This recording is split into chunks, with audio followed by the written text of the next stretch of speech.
దివ్యవాణి ప్రేక్షకులందరికీ నా శుభాభివందనములు. ప్రియ సహోదరి సహోదరులారా, ఈరోజు కూడా కొద్దిసేపు దేవుని యొక్క వాక్యాన్ని ముచ్చటించుకుందాం. ఈరోజు 2025 సంవత్సరం మనం దివ్యంగా పూర్తి చేసుకున్నాం. 26వ సంవత్సరంలోకి వచ్చాం.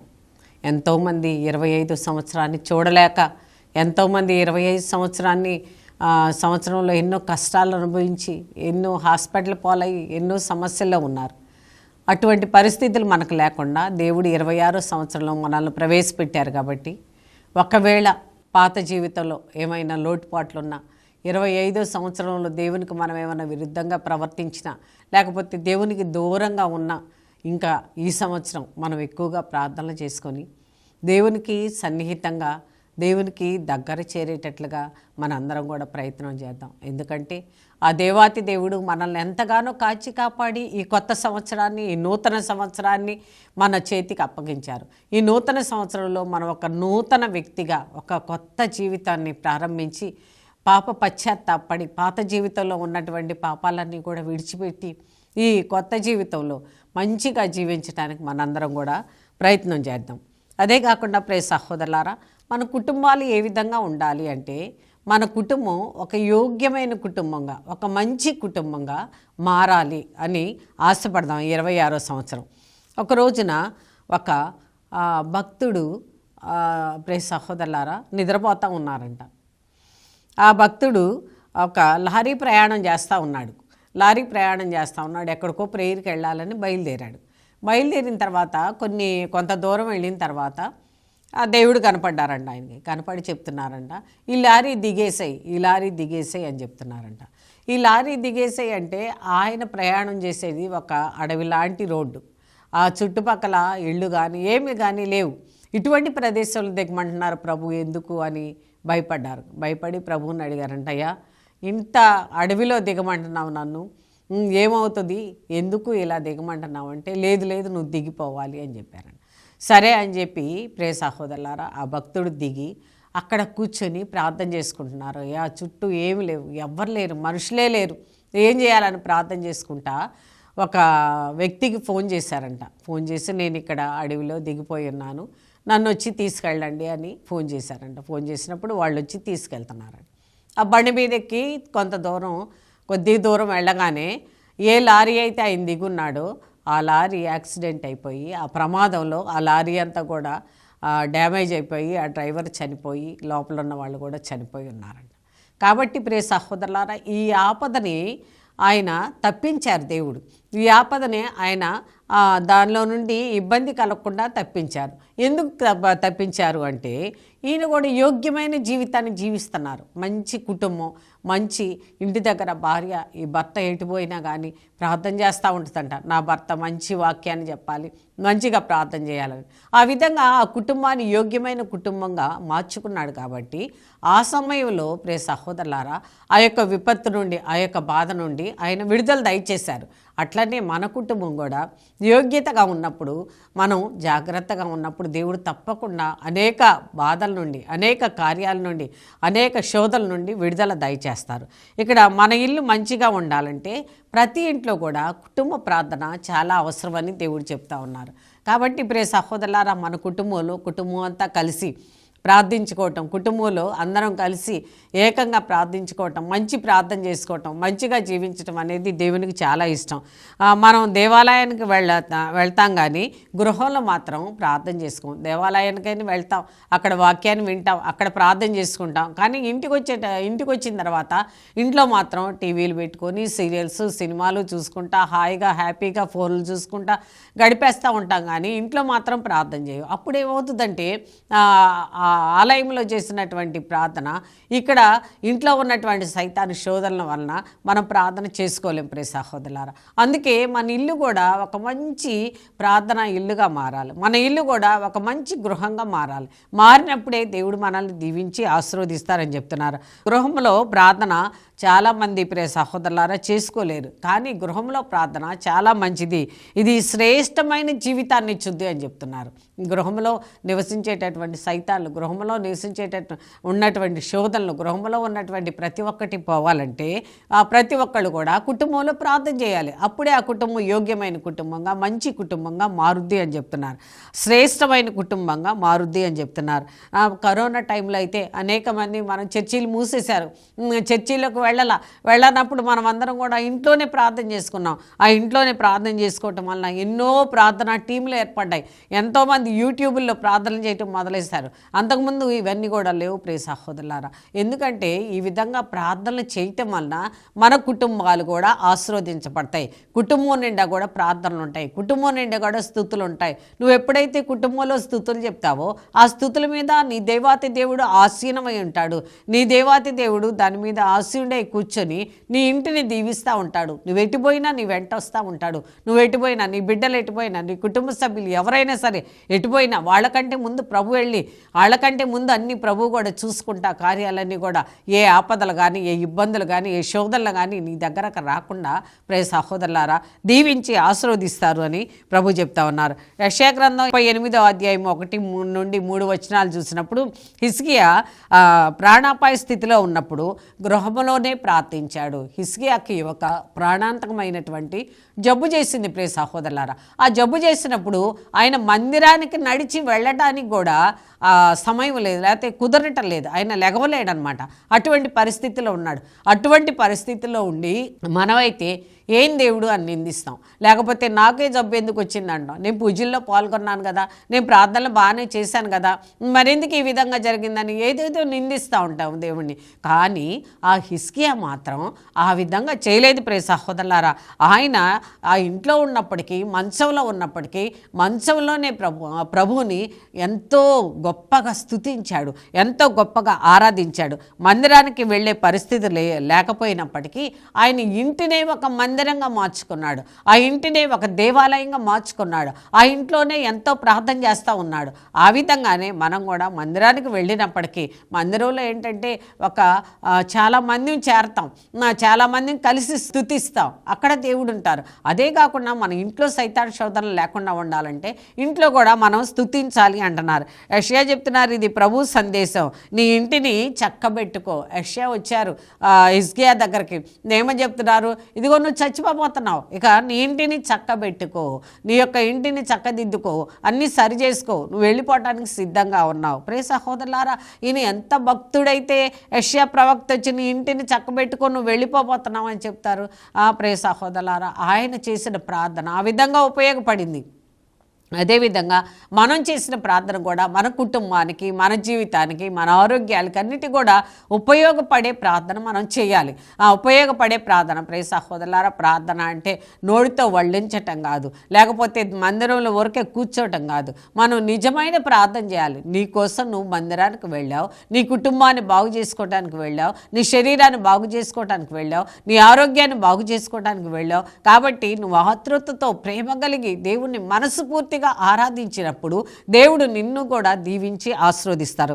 ఇక్కడ నువ్వు ఇక బ్రతకవు, నువ్వు చనిపోతావు, రోజులు సమీపించినవి అని ప్రియ సహోదరులారా యెషయా హెచ్చరించారు. హెచ్చరించిన కొద్దీ ఆయన కన్నీటి ప్రార్థన పెంచారు.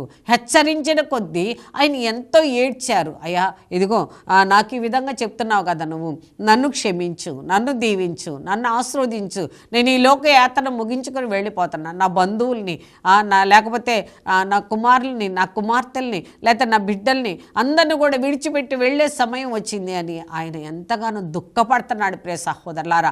ఆ విధంగానే మనం కూడా ప్రియ సహోదరులారా, నీ బిడ్డల్ని విడిచిపెట్టి పోకముందే, నీ కుటుంబాన్ని విడిచిపెట్టి పోకముందే ప్రతిరోజు కూడా నీ కుటుంబం కోసం కన్నీటి ప్రార్థన చేయండి అని ఈరోజు దేవుడు మనందరికీ హెచ్చరిస్తున్నారు. అదేవిధంగా హిజ్కియా ఇంటిలోనే గోడవైపు తిరిగి నేను నిన్ను చిత్తశుద్ధితో ప్రార్థించాను కదా అడుగుతున్నాడు ప్రియ సహోదరులారా. ఆయన గోడవైపు తిరిగాడట, తిరిగి దుఃఖపడుతున్నాడు, ఏడుస్తా ఏమడిగాడో తెలుసా, అయ్యా నేను నీ చిత్తం చొప్పునే నడిచాను కదా, చిత్తశుద్ధితో నడిచాను కదా అని అడుగుతున్నాడు. ప్రియ సహోదరులారా, మనం కూడా ఆ విధంగా మంచిగా నడిచినప్పుడు నిజంగా దేవుణ్ణి అడగగలుగుతాం. నిన్న మొన్నటి దాకా పాపం చేసాం, నిన్న మొన్నటి దాకా దేవునికి విరుద్ధంగా ప్రవర్తించాం, నిన్న మొన్నటి దాకా నేను అసలు మందిరానికే వెళ్ళలేదు, నిన్న మొన్నటి దాకా ఈ ప్రసంగం కూడా వినలేదు, నిన్న మొన్నటి దాకా నేను అసలు సప్రసాదాన్ని కూడా లోకం లేకపోయాను.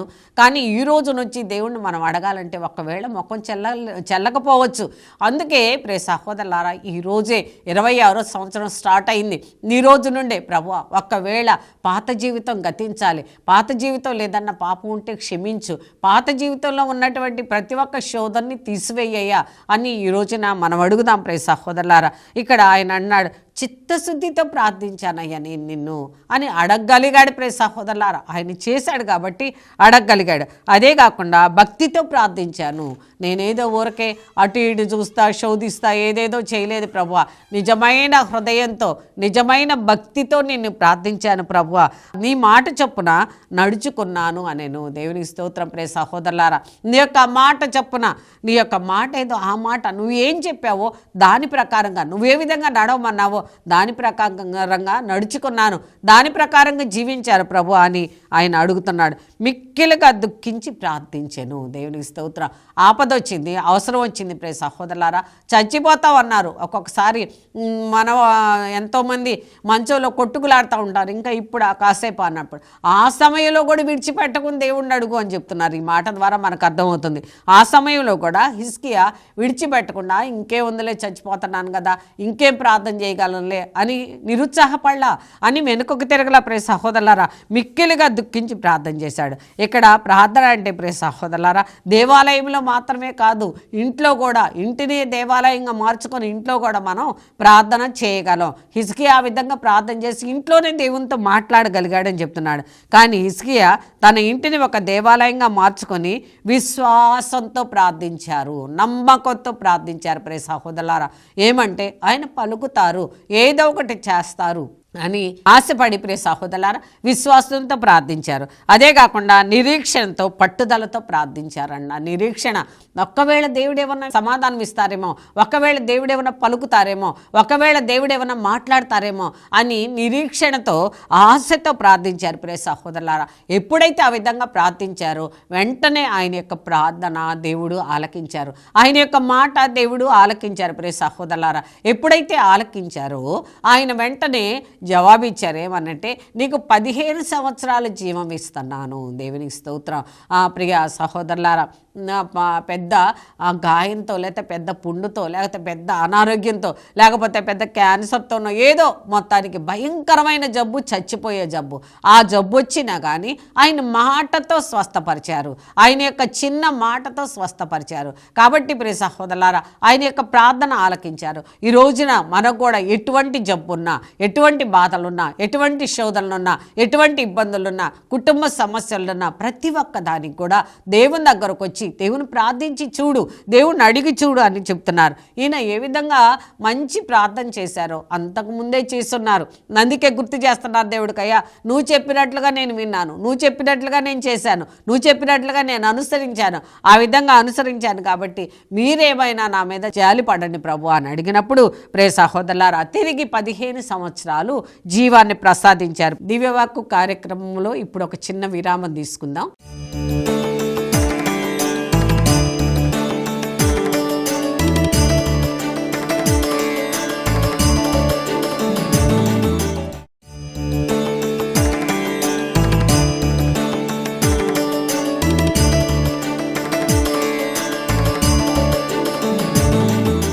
దివ్యవాక్కు కార్యక్రమానికి తిరిగి స్వాగతం. నీ శరీరాన్ని ఉపయోగించుకుని నువ్వు ఎట్లా పడితే అట్లా ప్రవర్తించకూడదు, నీ శరీరాన్ని ఉపయోగించుకొని ఎట్లా పడితే అట్లా మాట్లాడకూడదు. నాకు నోరుందని మాట్లాడటం, నాకు శరీరం ఉందని ఏదో చేయటం, లేకపోతే నాకు చేతులు ఉన్నాయని ఇతరులను బంధించటం, లేకపోతే నాకు కాళ్ళు ఉన్నాయని తప్పు దగ్గరకు నడిచిపోవటం, ఇవన్నీ కూడా దేవునికి విరుద్ధమైన పని. నీ శరీరంలో ఉన్న ప్రతి ఒక్క భాగం నాదే, నీ శరీరమే నా దైవాలయం అని ప్రభు హెచ్చరిస్తున్నారు. కాబట్టి ప్రియ సహోదరులారా, మన శరీరాన్ని మన ఇష్టం వచ్చినట్లుగా ఉపయోగించుకోవద్దు. ఉపయోగించుకోవడానికి వీలు లేదు.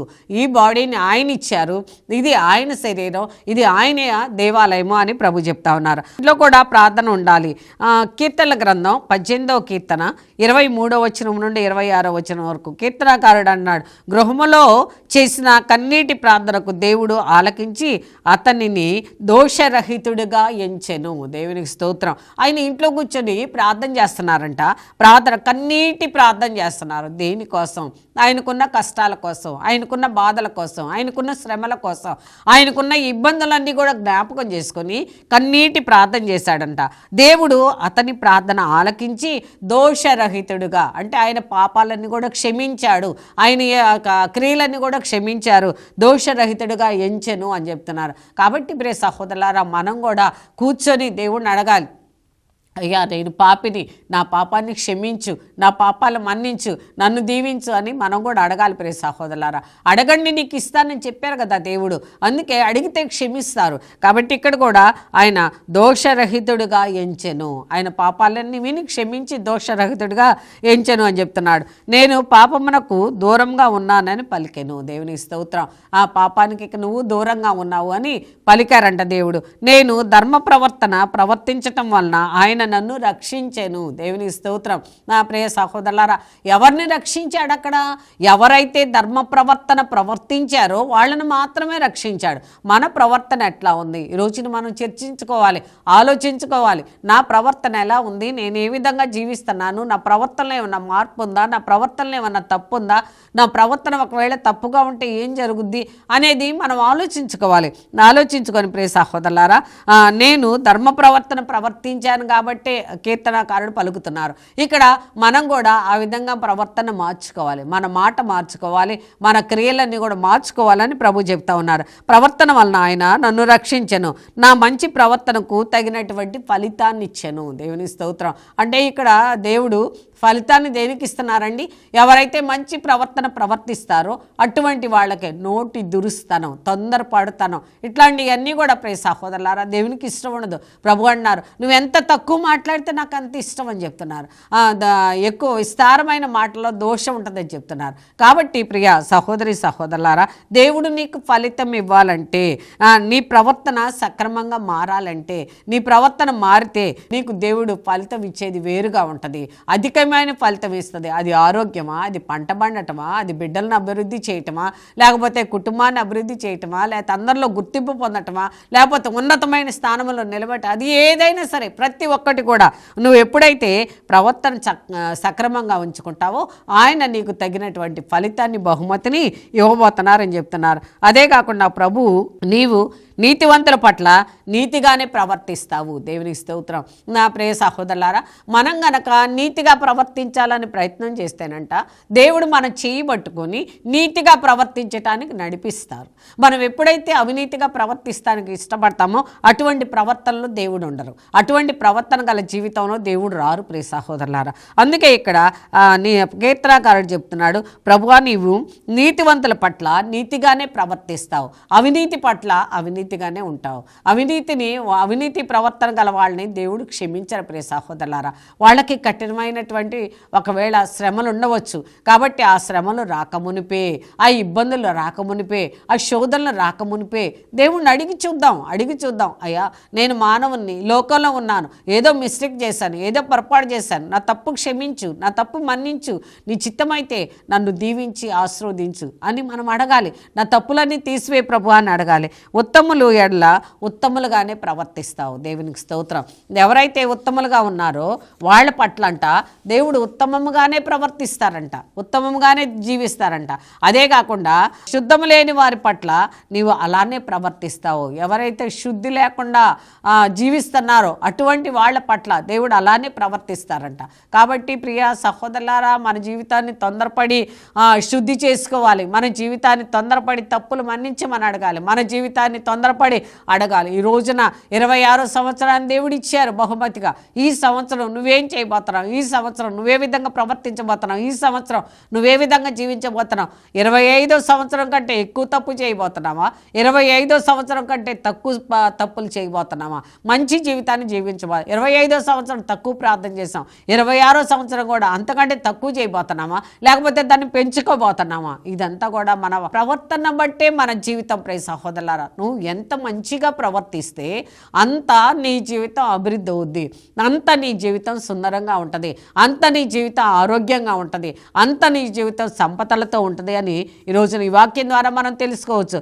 అదే కాకుండా కపటాత్ముల ఎడల దేవుడు కూడా కపటంగానే ఉంటారంట. దేవునికి స్తోత్రం. ప్రియ సహోదరులారా, నాలో అంతా కపటమే, నా హృదయం నిండా కపటం నిండి ఉంది. అట్లాంటి కపట జీవితాన్ని మనం గనక జీవిస్తే దేవుడు ఎప్పుడు కూడా మనల్ని క్షమించరు. నీవు వినయాత్మలను రక్షిస్తావు. దేవునికి స్తోత్రం. ఎవరిని రక్షిస్తారండి దేవుడు? వినయాత్మలు. ఎవరైతే వినయంతో ఉన్నారో, విధేయతతో ఉన్నారో, గర్వం లేకుండా ఉన్నారో, అహంకారంగా లేకుండా ఉన్నారో, విధేయత కలిగి మాట్లాడుతున్నారో అటువంటి వాళ్ళ పట్ల దేవుడు కూడా అంత ప్రేమ చూపిస్తూ ఉంటారంట. ప్రియ సహోదరులారా, పొగరుబోతులు మన్ను గరిపిస్తారు. దేవునికి స్తోత్రం. ఎవరైతే పొగరుగా జీవిస్తారో అటువంటి వాళ్ళని మన్ను గరిపిస్తారు. దేవునికి స్తోత్రం. ప్రియ సహోదరులారా, ఒక వ్యక్తి ఉన్నారంట, మంచిగా జీవించారు, కానీ కొన్ని రోజులకి చితికిపోయారు. చితికిపోయిన తర్వాత రోజు వచ్చి మందిరంలో వెనక్కి కూర్చొని ఏడుస్తా ప్రార్థన చేస్తూ ఉన్నారంట. ఏడుస్తా ప్రార్థన చేస్తూ ఉంటే అప్పుడు ఫాదర్ పిలిచి అడిగారంట, ఎందుకయ్యా ఈ విధంగా ఏడుస్తున్నామంటే, అంతా పోయిందండి, ఏమి లేదు, ఇప్పుడు నేను తినడానికి కూడా సరిగ్గా జరగట్లేదని చెప్పారంట. సరే అయితే నీకు ఒక ప్రార్థన చేస్తాను నేను అని ప్రార్థన చేసినప్పుడు ఒక మంచి లోన్ శాంక్షన్ అయ్యి మంచి కోళ్ల ఫారం పెట్టుకొని బ్రహ్మాండంగా జీవిస్తున్నారు. ఆ తర్వాత చర్చికి రావటం మానేశాడు, కనపడటం మానేశాడు. తర్వాత ఏదో చందా అవసరమయ్యి అందరిని అడుగుతూ ఉంటే ఆయనకు కూడా కబురు తెలిసి పనివాడి చేత చందా పంపించారంట. ఫాదర్ అన్నారంట, అయ్యా ముందు నువ్వు చర్చికి రా, తర్వాత ఇద్దు కానీ అన్నారంట. అన్నా కానీ కోపంగా అక్కడ పడేసి వెళ్ళిపోయారంట. సరే ఫాదర్ పోనీలే అని ఊరుకున్న తర్వాత కొన్ని రోజులు అయిపోయినాక మళ్ళీ వచ్చి అదే ప్లేస్లో కూర్చొని ఏడుస్తూ ఉన్నాంట. అయ్యా ఎందుకు ఏడుస్తున్నావు అని మళ్ళీ ఫాదర్ పిలిచారంట. పోయినాయి అండి, అన్నీ పోయినాయి, తెగులొచ్చి కోళ్ళన్నీ చచ్చిపోయినాయి అని. ప్రియ సహోదరులారా, ఈ పొగరబోతుతనంతో ఉంటే మనల్ని కూడా దేవుడు ఆ విధంగానే అణిచి పారేస్తారు. కాబట్టి ఏమొద్దు ప్రియ సహోదరులారా, తగ్గించుకునివాడు హెచ్చించబడతాడు, హెచ్చించుకునివాడు తగ్గించబడతాడు. కాబట్టి మనం ఎంత తగ్గించుకుంటే దేవుడు మనల్ని అంత దీవిస్తూ ఉంటారని చెప్తున్నారు. దీనిని బట్టి దేవుడు మన ప్రార్థనా జీవితాన్ని బట్టి మనకు ఫలితం ఇస్తారు అని గ్రహించాలి. మన ప్రార్థనా జీవితం ఏ విధంగా ఉంది, మన ప్రార్థనా జీవితం ఎలా ఉందో అలానే దేవుడు మనల్ని దీవిస్తారు, అలానే దేవుడు మనల్ని ఆశీర్వదిస్తారు, అలానే దేవుడు మనల్ని కాచి కాపాడుతారు. కాబట్టి ప్రియ సహోదరులారా, అందుకే ప్రతి ఇంట్లోనూ కుటుంబ ప్రార్థన అవసరమని, కుటుంబ ప్రార్థన వలన మన ఇల్లు యోగ్యమైన ఇల్లుగా మారుద్దని దేవుడు మనల్ని హెచ్చరిస్తున్నారు. ప్రతి కుటుంబంలో కూడా ప్రార్థన ఎంతో అవసరం. నా కుటుంబ ప్రార్థన అంటే ఏదో ఒక గంటలో పెట్టుకుంటాం, కానీ ఏ స్త్రీ అయితే ఖాళీగా ఉన్నారో, ఏ పురుషులైతే ఖాళీగా ఉన్నారో, ఏ బిడ్డలైతే ఖాళీగా ఉన్నారో అటువంటి ప్రతి ఒక్కళ్ళు కూడా ప్రియ సహోదరులారా, ఖాళీగా ఉన్న సమయాన్ని వృధాగా పోగొట్టుకోకుండా కాసేపైనా బైబిల్ చదవటం, కాసేపైనా దేవునికి స్తోత్రాలు చెప్పటం, కాసేపైనా ప్రార్థన చేయటం ఎంతో అవసరమని దేవుడు చెప్తా ఉన్నారు, ఎంతో అవసరమని. కాబట్టి ప్రియ సహోదరులారా, ఈ రోజున మన కుటుంబంలో ఉన్న దోషాలు, మన కుటుంబంలో ఉన్న సైతాన్లు, మన కుటుంబంలో ఉన్న శోధనలన్నీ కూడా యేసు నామములో వెళ్ళిపోవాలంటే ప్రతి కుటుంబంలో కూడా ప్రార్థన అవసరం. ప్రతి కుటుంబం యోగ్యంగా మార్చబడాలి అని ప్రభు చెప్తా ఉన్నారు. కాబట్టి నీ ఇల్లు యోగ్యమైనదిగా మార్చబడాలంటే నీ ఇంట్లో ప్రార్థన చాలా అవసరము అని చెప్తా ఉన్నారు. అదేవిధంగా దావీదు ఏ విధంగా పాపాలు ఒప్పుకున్నారో ఆ విధంగానే మనం కూడా పాపాలు ఒప్పుకోవాలి అని చెప్తున్నారు. దావీదు ఏ విధంగా పాపాలన్నీ ఒప్పుకున్నారు. బైబిల్ గ్రంథంలో దావీదులాగా పూర్తిగా పశ్చాత్తాపడ్డ వ్యక్తి మరొకడు లేరంట ప్రియ సహోదరులారా. అంటే ఏమాత్రం కూడా కల్మషం లేకుండా, ఏది దాచిపెట్టుకోకుండా ప్రతి ఒక్కటి కూడా దేవునికి సమర్పించి ఆ విధంగా చెప్తా ఉన్నారు. ప్రియ సహోదరులారా, ఆయన పూర్తిగా మనసు పూర్తిగా పాపాలన్నీ కూడా ఒప్పుకున్నారంట. ఈ రోజున మనం కూడా ప్రియ సహోదరులారా మోకాలు వేసినప్పుడు మనం జ్ఞాపకం చేసుకోవాలి, గుండె మీద చేసుకొని, అయ్యా ప్రభువా, నేను పుట్టిన దగ్గర నుండి ఇప్పటిదాకా నీకు ఎన్ని వ్యతిరేక క్రియలు చేశాను, ఎన్ని వ్యతిరేక కార్యాలు చేశాను, అయ్యా నిన్నెంతగా నొప్పించాను, నిన్నెంతగా బాధ పెట్టాను, ఇవన్నీ కూడా ప్రియ సహోదరులారా జ్ఞాపకం చేసుకోవాలి. ప్రతి ఒక్కడు కూడా ప్రభు ముందు సమర్పించాలి. మళ్ళీ ఆ పాపాలు రిపీట్ చేయకుండా ఉండాలి, మళ్ళీ ఆ పాపాన్ని మనం చేయకుండా ఉండాలి. ఆ విధంగా ఎప్పుడైతే మనం దేవుని దగ్గర సమర్పిస్తూ ఉంటామో, దేవుని దగ్గర ఒప్పుకుంటూ ఉంటామో, అప్పుడు దేవుడు మనల్ని దీవించి ఆశీర్వదిస్తారంట. ప్రియ సహోదరులారా, నీ ఇల్లు ఒక యోగ్యమైన ఇల్లుగా మారాలంటే, నీ ఇల్లు ఒక గొప్ప ఇల్లుగా మారాలంటే, నీ ఇంట్లో ఉన్నటువంటి శోధనలన్నీ పోవాలంటే, నీ ఇంట్లో కష్టాలు పోవాలంటే, ముఖ్యంగా అన్నిటికంటే ముఖ్యంగా ఆరోగ్యం కావాలంటే, నీ కుటుంబంలో ఎప్పుడు కూడా ప్రార్థన కావాలి.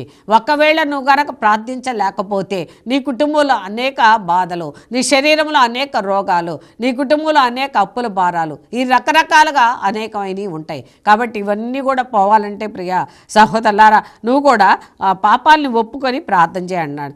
దావీదులాగా పాపాన్ని అంతగా ఒప్పుకున్న వాళ్ళు ఎవరూ లేరు అని బైబిల్ గ్రంథం చెప్తుంది.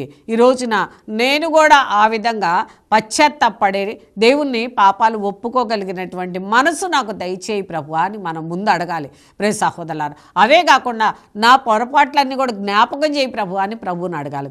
ఎప్పుడైతే మనం జ్ఞాపకం చేసుకుంటామో 25 సంవత్సరంలో చేసినటువంటి ఆ నీచమైన పనులు, 25లో చేసినటువంటి ఆ యొక్క నీకు ఇష్టములైన పనులు ఏవైతే ఉన్నాయో అవన్నీ కూడా ఈ సంవత్సరం లేకుండా తుడిచివేయండి ప్రభు, అటువంటి మనసు నాకు దయచేయండి ప్రభు, అటువంటి కృపను నాకు దయచేయండి ప్రభు అని ప్రతి ఒక్కళ్ళం కూడా అడగాలి. ప్రియ సహోదరులారా, అడగండి నీకు ఇస్తాను, వెదకండి నీకు దొరుకుతుంది, తట్టండి మీకు తెరవబడుతుందని ప్రభు ఎంతగానో హెచ్చరిస్తున్నారు. ప్రియ సహోదరులారా, ఈ రోజున ప్రభు చెప్తున్నారు, అడిగితే నీకు తప్పకుండా దేవుడు ఇస్తారు, అడిగితే తప్పకుండా దేవుడు దయచేస్తారు. కాబట్టి అడగటం నేర్చుకోమని ప్రభు చెప్తున్నారు. మనం కూడా ప్రతిరోజు కుటుంబ ప్రార్థన చేసుకుంటూ ప్రియ సహోదరులారా మనం కూడా ప్రతిరోజు కుటుంబ ప్రార్థన చేసుకోవాలి. అయోగ్యమైనటువంటి ఇల్లు, అయోగ్యమైనటువంటి ఆ క్రియలు అన్నీ కూడా బయటకు వెళ్ళిపోవాలంటే, యోగ్యమైన ఇల్లుగా మార్చుకోవాలంటే నీ కుటుంబంలో కుటుంబ ప్రార్థన చేయాలి అని చెప్తున్నారు. అదే కాకుండా పాపాలు ఒప్పుకోవాలి. ఈ పాపాలన్నీ ఎప్పుడైతే ఒప్పుకుంటామో అప్పుడు దేవుడు మనల్ని దీవించి ఆశీర్వదిస్తారు, ఆ దేవుడు మనల్ని కరుణిస్తారు అని చెప్తున్నారు. చిన్న ప్రార్థన చేసుకుందాం. ప్రభువానికి స్తోత్రం, తండ్రి స్తోత్రం, ప్రభువా స్తోత్రం. అయ్యా ఇప్పటిదాకా యోగ్యమైన ఇల్లుగా మా ఇల్లు మార్చుకోవాలని ప్రభువా మేము ఎంతగానో మాట్లాడినైనా దానికోసం ఎదురు చూస్తున్నాం. అయ్యా నీకు స్తోత్రాలు. అయ్యా ప్రతి ఒక్క క్రైస్తవులనైనా మీరు విడిచిపెడితే తండ్రి అది అయోగ్యమైన కుటుంబంగానే మారిపోతుంది. ప్రభువా నీకు స్తోత్రం. అయ్యా మీరు కనుక తండ్రి ఆ కుటుంబంలోకి వెళ్ళి ఆ బిడ్డలను దీవించి మంచి మనసు, ప్రార్థన మనసు ఇస్తే తండ్రి ఆ మనసు ద్వారా ప్రార్థన చేసుకొని ప్రభువా యోగ్యమైన ఇల్లుగా మార్చుకునేటటువంటి ఆ కృపను మా అందరికీ దయచేయమని, మాలో ఉన్న తప్పులన్నీ క్షమించమని మా ప్రభు అయిన యేసయ్య పేరిట వేడుకుంటున్నాము తండ్రి. ఆమేన్, ఆమేన్, ఆమేన్.